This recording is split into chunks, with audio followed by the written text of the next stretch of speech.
দেবদা সত্যিই কি আক্ষেপ প্রকাশ করছে দে ইস্যু 7 নিয়ে ফাইনাল কনফ্লিক্ট বা ফাইনাল যে স্টেটমেন্ট দাদার, সেটাকে শেয়ার করে দেবদা লিখেছেন।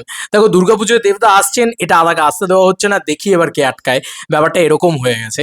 আর দেবদা তারপরে কিন্তু একটা লেখা লিখেছেন। এবার সেটা কাল রাত্রিবেলা লিখেছেন, অনেক রাত্রির করেই দাদা লিখেছেন এইটা। আমি হিন্দিটা পড়ছি না, আমি বাংলাটা পড়ছি। এতকাল যাদের সামনে ঢাল হয়ে দাঁড়িয়ে সব ঝড় সামলেছি, আজ তারাই কাল হয়ে আমার ঘর ভাঙতে চাইছে। মুখের সামনে মুখোশ থাক, তবু চাইবো বাংলা ইন্ডাস্ট্রি এগিয়ে যাক। থ্যাংক ইউ শুভঙ্কর ব্যানার্জি দা।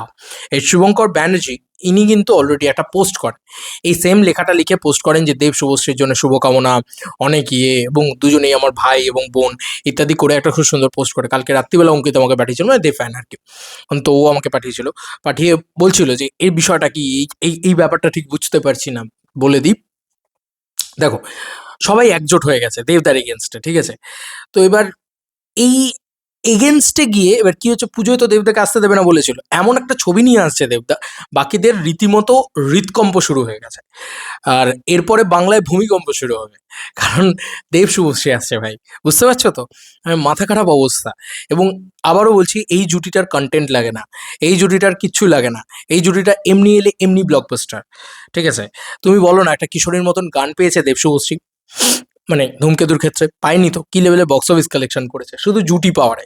এবার এই ক্ষেত্রে একটা বড় কমার্শিয়াল ছবি হতে চলেছে সম্ভবত। আচ্ছা, তারা এইটা লিখেছে, এই যে বহত চলে, এই যে ভদ্রলোক কি লিখেছেন আমরা একটুখানি পড়ে ফেলি। লিখেছেন, বহত ছালে হ্যাঁ দেব কে প্যার মে, কম বক্ত আপনে উসুলো পে চলা হোগা। আর কি বা বলতে পারি আমার ভাই, আমার প্রিয় দেব আর আমার প্রিয় বোন শুভশ্রীকে নিয়ে। তোমার আর শুভশ্রীর জুটি কোটি কোটি অনুরাগীদের মধ্যে আমিও একজন, তোমাদের দুজনকেই ভালোবাসি, শ্রদ্ধা করি। এই কথা তোমাদের মতন দুজন শিল্পীকে বোঝানোর প্রয়োজন নেই। আমিও ওই কোটি কোটি অনুরাগীর মতো উৎসুক। সিনেমা ঘোষণার এই উৎসব থেমে গেলে তোমাদের কাঁধে আসবে দায়িত্ব, আহ, একটা দারুণ সিনেমা তৈরি করার দায়িত্ব। আমি বিশ্বাস করি তোমরা এই একটা দারুণ সিনেমা উপহার দেবে। জয় জগন্নাথ মহাপ্রভু। খুব খুব আনন্দ হচ্ছে।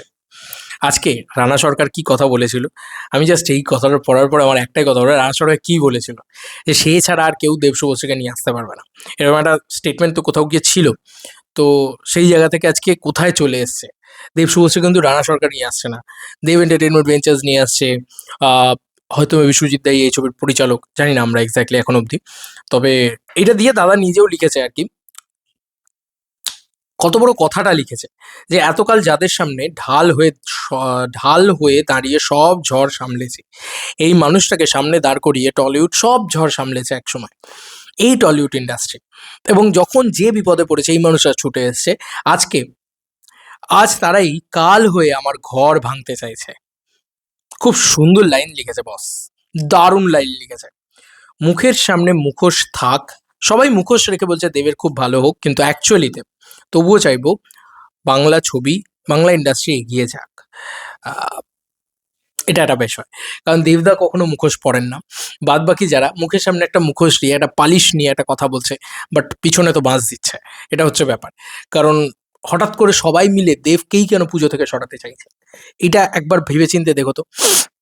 আর দেবকে যখন পুজো থেকে সরাতে চাইছো, দেবের পিছনে বেশি ঘেঁটো না। কারণ যদি ওনাকে পুজো থেকে না সরাতে চাইতো, তাহলে হয়তো উনি এমন একটা ছবি নিয়ে আসতেন পুজোয়, যেটা কম কম চাপের হতো, হয়তো বাইক অ্যাম্বুলেন্স দাদা নিয়ে আসতেন, ঠিক আছে? এমন একটা চাপ দিয়ে দিল, এমন একটা প্রেশার ক্রিয়েট করে দিল, এমন একটা ছবি নিয়ে চলে আসছে, যে সবার আত্মারাম খাঁচা ছাড়া, সবার ঘুম উড়ে যাবে ভাই। এবার প্রবীর পোদ্দারই আসুক আর যেই আসুক, আমি অনেস্টলি বলছি, দেব শুভশ্রীর সামনে সত্যিই কারোর টিকতে পারাটা খুব খুব ডিফিকাল্ট। কারণ এই জুটিটার, আবারও বলছি, এই জুটিটার কন্টেন্ট লাগে না, এই জুটিটার ভালো গান লাগে না, এই জুটিটার কিচ্ছু লাগে না। যা ক্রিয়েট করা আছে সেটাই এই জুটিটার জন্য এনাফ। তো এই জুটিটা যখন আসবে সেটাই ব্লকবাস্টার হবে এবং চার্ট বাস্টার হবে, পাগলামি হবে। সেখানে এই জুটিটাকে যেভাবে দেখতে পাবলিক পছন্দ করে, রোম্যান্টিক অবতারে, সেই অবতারেই আসছে। দেবদা নিজে হ্যাশট্যাগ রোম্যান্টিক ইয়ে দিয়ে দিয়েছে। আচ্ছা, তার সাথে সাথে একদম পিওর অন কমার্শিয়াল ফিল্ম হতে চলেছে এই সিনেমাটা, ঠিক আছে? তো বুঝতেই পারছো যে কোন জায়গায় যেতে পারে এই এই ব্যাপারটা। যাই হোক, এই ছিল এখনকার মতো ভিডিও। তোমাদের কার কি মতামত ভিডিওটাকে নিয়ে জানিও কমেন্ট সেকশনে। দেবদার এই স্টেটমেন্ট, সিরিয়াসলি বলছি, এই মানুষটা ঢাল হয়ে সব সামলেছে, আজকে তারই ঘর ভাঙতে আসছে কাল হয়ে সবাই। সত্যি মানে ভাবনা চিন্তার বাইরে কি নোংরামিটা চলছে আমাদের টলিউডে, কিছু যায় আসে না। কালকে অনেকেই অনেক কথা বলছে, এই যে বলছে না screening committee itself a joke, itself a খিল্লির বিষয়।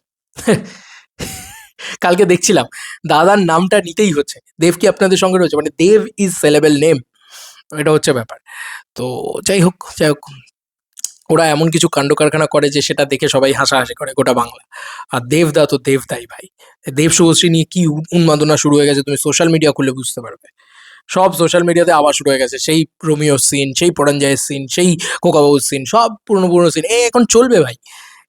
মানে পুজো আসতে এখন অনেক দেরি আছে, তো 7-8 মাস দেরি আছে না, আরো বেশি বোধহয়। চলবে ভাই, এখন অনর্গল চলতে থাকবে, দেখে নিও, মিলিয়ে নিও আমার কথা। চলো বন্ধুরা, নতুন কোনো ভিডিওতে দেখা হবে, ভাই।